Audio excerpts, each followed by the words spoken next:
Hello, कैसे हैं आप सभी लोग। वेलकम टू सिंकोरी एजुकेशन प्लेटफॉर्म। आप सभी का यहाँ स्वागत है।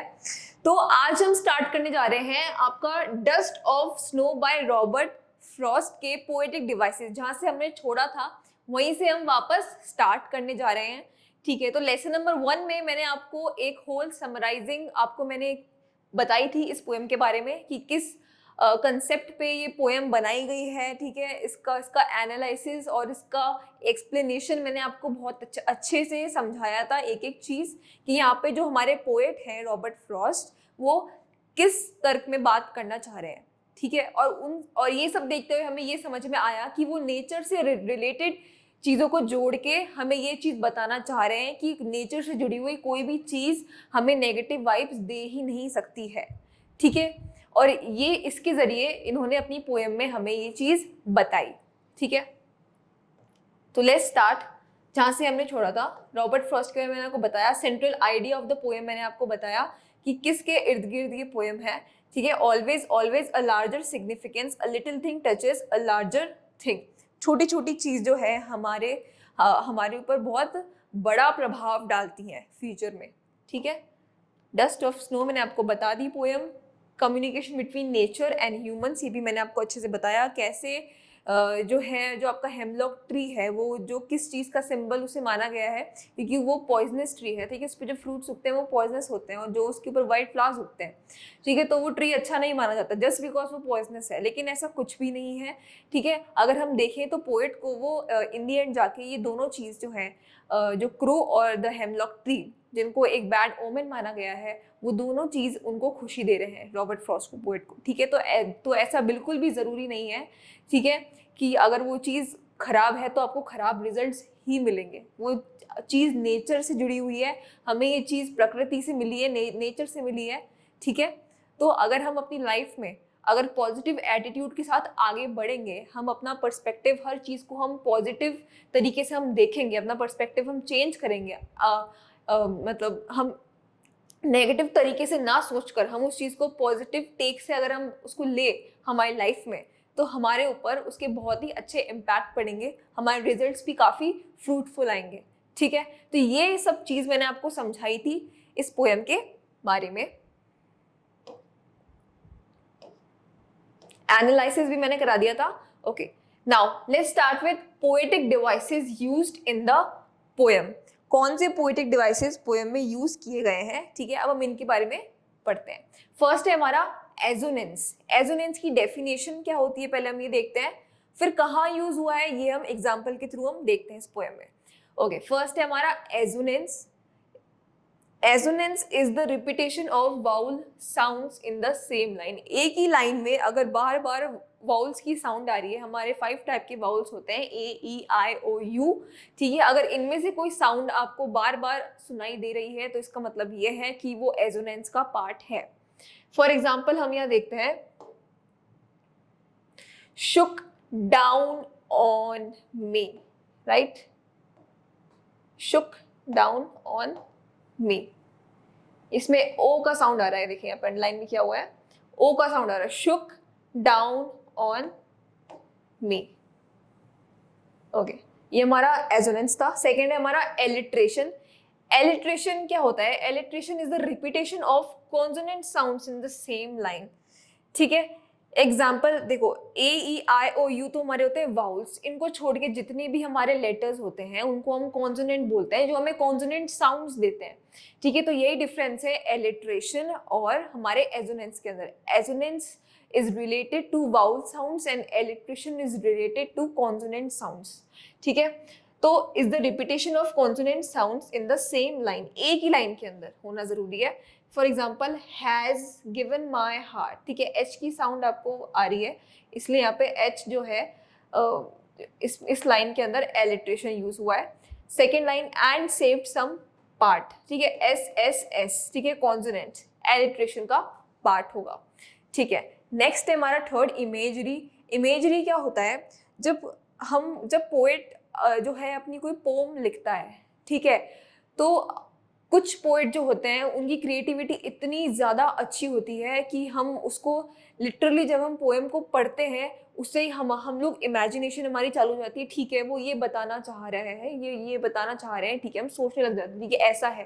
अ स्टार जैसे मैंने कहा, अ sky is full of stars, ठीक है, तो अचानक से आपने ये चीज़ सोची, आपके दिमाग में आई कि एक नीला सा आसमान है, ठीक है, और उसमें बहुत सारे तारे टिमटिमा रहे हैं, ठीक है, आपने ये सोचा है, आपने ये इमेजिन किया है, उस पोएट ने आपको ये इमेजिन करने पे मजबूर कर दिया है, ठीक है, ही फोर्स्ड, उसे हम यहाँ कहते हैं इमेजरी, ठीक है। तो ऐसी ही ये जो पूरी जो हमारी पोयम है द डस्ट ऑफ स्नो, ठीक है, ये पूरा इमेजरी का ही पार्ट है, is use to make readers perceive things involving their 5 senses, ठीक है।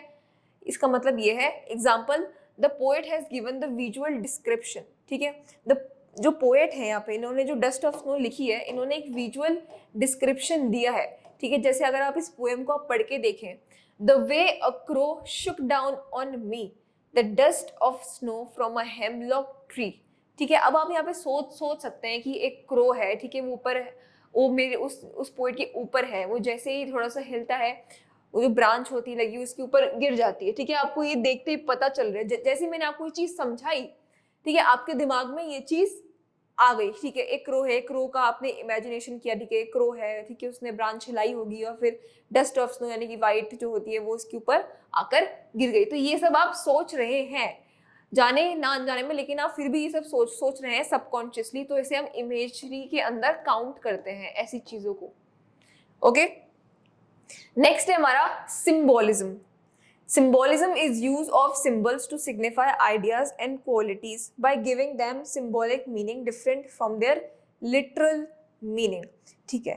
कोई भी वर्ड्स होते हैं, ठीक है, उनके या तो 2 मीनिंग निकलते हैं, एक तो उनका लिटरल मीनिंग यानी कि उनका एक्चुअल मीनिंग, ठीक है, कि उनका एक्चुअल मीनिंग क्या है, और दूसरा होता है आपका सिंबॉलिक मीनिंग, कि वो क्या सिग्निफाई करना चाह रहे हैं, ठीक है। तो ऐसे जो वर्ड्स होते हैं, ऐसे जो सेंटेंसेस होते हैं, इसे हम कहते हैं सिंबोलिज्म। जैसे यहाँ पे 2 सिंबल यहाँ पे यूज किया गया है, जैसे यहाँ पे एक है आपका क्रो, ठीक है, क्रो को सुनते ही आपके दिमाग में क्या आता है, क्रो यानी कि एक ब्लैक कलर का क्रो है, ही मतलब वो एक बर्ड है, ठीक है, एक बर्ड का कैटेगरी है, ये हो गया इसका लिटरल मीनिंग। लेकिन असल में क्रो को इस पोएम के अंदर एज सिंबल यूज किया गया है, यानी कि क्रो की हार्श वॉइस है, उसको एक बैड ओमेन मानते हैं, ठीक है, तो क्रो अच्छा नहीं होता है, तो क्रो को एज सिंबल यूज किया है। ऐसे ही same goes for the hemlock tree.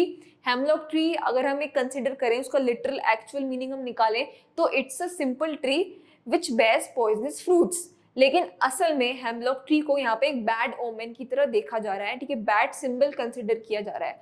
तो ये 2 चीजें जो होती हैं वो सिंबोलिज्म का पार्ट में काउंट होती हैं, ठीक है। नेक्स्ट है हमारा इंजैबमेंट। It is a literary device in which a line of poetry carries its idea or thought over to the next line without a grammatical pause, ठीक है। इंजैबमेंट में वो चीज काउंट होगी, वो लाइन काउंट होगी, ठीक है, जब जहाँ से आपकी जो पोएट आपका लिखना स्टार्ट कर रहे हैं, ठीक है, और कंटिन्यूसली ना विदाउट एनी ग्रामेटिकल पॉज के बाद बहुत टाइम बाद फुल स्टॉप आ रहा है, ठीक है। जैसे द वे और हेमलॉक ट्री से लेके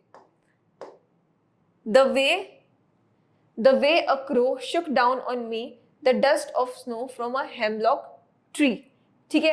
अब यहाँ पे कोई भी ग्रामेटिकल पॉज यहाँ पे नहीं है। ग्रामेटिकल पॉज या एरर्स क्या होता है, full stop, comma, inverted commas, इन सब चीज़ों को हम, एक्सक्लेमेशन, इन सब चीज़ों को हम ग्रामेटिकल पॉजेस कहते हैं, ठीक है। तो ये सब आपको कहीं भी देखने को नहीं मिल रहा है लाइन्स में, इसलिए it is a part of enjambment. Okay, next है आपका सिनेक्डोकी। Synecdoche is a device in which a part of something is substituted for the whole or vice versa. इसका मतलब ये है कि कोई पार्ट है जो आपकी पोएम के अंदर जो आपको वो कहा जा रहा है, लेकिन वो ये सिग्निफाई कर रहा है पूरी होल कम्युनिटी के लिए, पूरी होल चीज़ों के लिए, उसको हम सिनेक्डोकी से हम मार्क करते हैं। For example, has given my heart a change of mood, ये इंपॉर्टेंट है, आपके एग्जाम्स रिलेटेड आ सकता है, कई बच्चों को इसके बारे में पता नहीं होता, ठीक है। तो has given my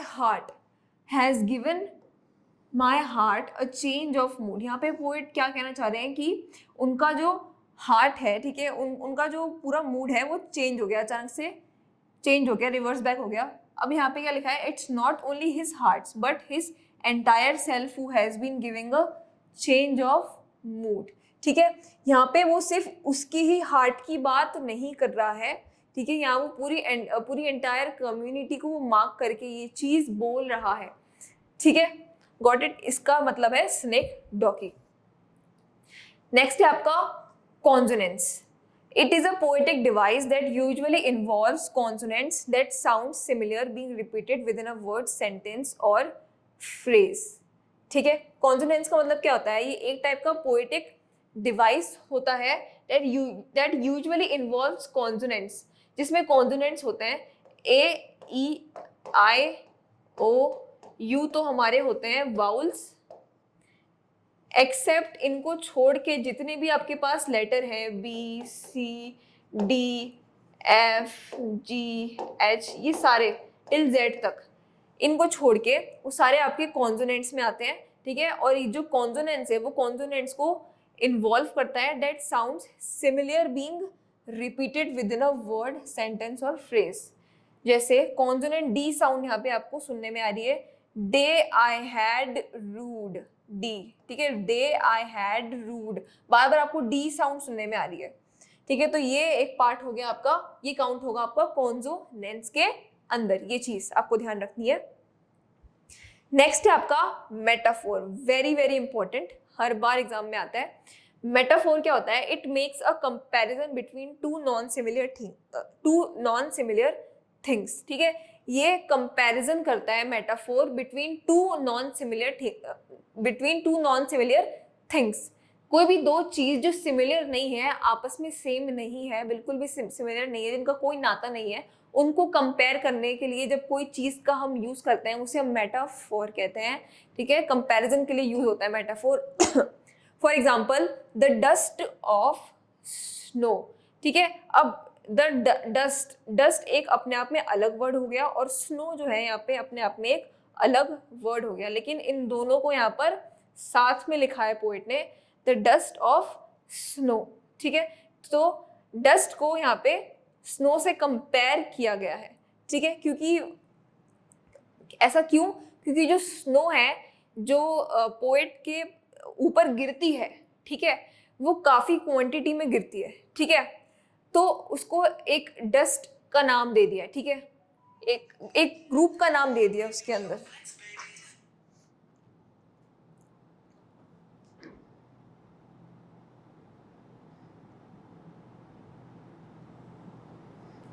okay, sorry, हाँ, the dust of snow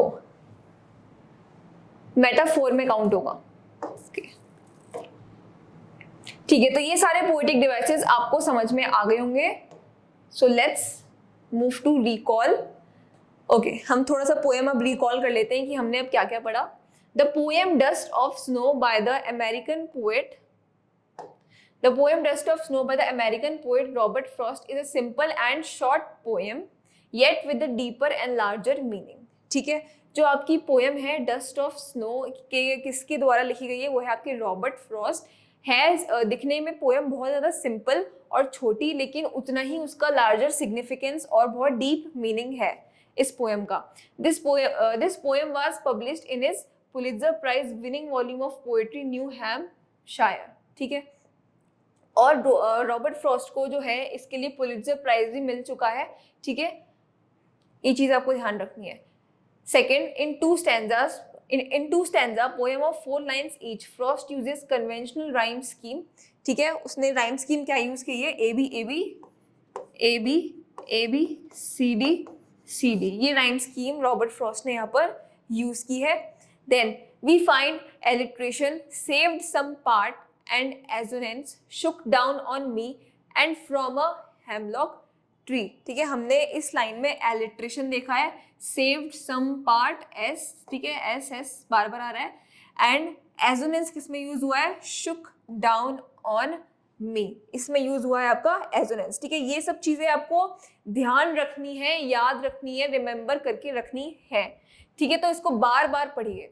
shook down on me, एज यूज हुआ है, okay, and from a hemlock tree, ठीक है, okay, then the poem has an ironical overtone, जो पोएम है उसका एक आयरॉनिकल ओवरटोन है, though the crow is basically considered as a bad omen, ठीक है, जहां तक देखा जाए जो क्रो है उसको हम एक बैड ओमेन की तरह कंसिडर करते हैं, लेकिन एंड में जाके ये दोनों चीजें जो है हेमलॉक ट्री और क्रो, एंड में जाके वो एक खुशी की तरह उसको देखा जा रहा है, ठीक है, वो इन द एंड एक इंसान को खुशी दे रहे हैं, तो ये आयरनी हो गई, ठीक है, एक तरह से देखा जाए तो, हाँ, and the hemlock is associated with death, even they can bring positive vibes to the poet and make him cheerful, so everything has something good in it if you can think positively, ठीक है, तो Robert Frost यहाँ पे क्या कहना चाह रहे हैं कि अगर आप किसी भी चीज को, अगर आप अपना पर्सपेक्टिव अगर आप चेंज करते हो, अगर आप उस चीज को पॉजिटिव वे से लेते हो तो आपको अच्छे रिजल्ट्स भी मिलेंगे, so think positively. Last point है लेट्स रिकॉल का, Frost presents nature in a very different way here. Nature's healing power is highlighted in this poem. ठीक है, जो फ्रॉस्ट ने नेचर को बहुत ही डिफरेंट वे में यहाँ पे प्रेजेंट करने की कोशिश की है बाय टेकिंग टू एग्जाम्पल्स, ठीक है, जो कि हम सोच भी नहीं सकते, एक हेमलॉक ट्री जो कि पॉइजनस ट्री उसे हम मानते हैं, ठीक है, और एक क्रो जिसे हम बैड ओमेन मानते हैं, ठीक है, तो बहुत ही डिफरेंट तरीके से जो फ्रॉस्ट है उन्होंने अपनी बात यहाँ पे रखी है, नेचर को अलग वे में डिस्क्राइब किया गया है, नेचर की हीलिंग पावर को यहाँ पे हाईलाइट किया गया है इस पोएम में कि नेचर से कोई भी बनी हुई चीज, नेचर का कोई भी पार्ट बुरा नहीं होता है, ठीक है, वो हमारा नजरिया होता है कि हम उसे बुरा बना देते हैं, ठीक है, even though the crow is considered as evil and the hemlock stands for poison and toxicity, they can bring joy to someone's mind, ठीक है, हेमलॉक ट्री और क्रो दोनों के दोनों बुरे होते हुए भी, ठीक है, टॉक्सिक होते हुए भी अपने नेचर के अंदर वो जॉय ला सकते हैं किसी के माइंड के अंदर। The poet wants to reiterate that everything in nature around us beautiful and we have to accept whichever way nature chooses to bless us।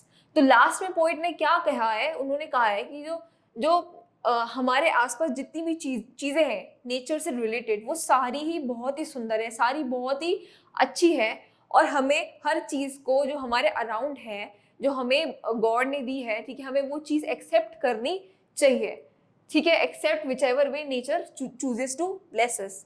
जिस हिसाब से नेचर हमें ब्लेस करना चाहते हैं उस हिसाब से हमारे पास हमारे अराउंड चीजें हमें दिखती हैं और हमें उन हर चीज की रिस्पेक्ट करनी चाहिए, ठीक है, हमें उसमें पॉजिटिव चीजें ढूंढनी चाहिए, हमें अपना नजरिया जो है वो चीजों को लेके चेंज करना चाहिए, ठीक है, स्पेशली नेचर को लेके यहाँ पे उन्होंने कहा है ये चीज, ठीक है।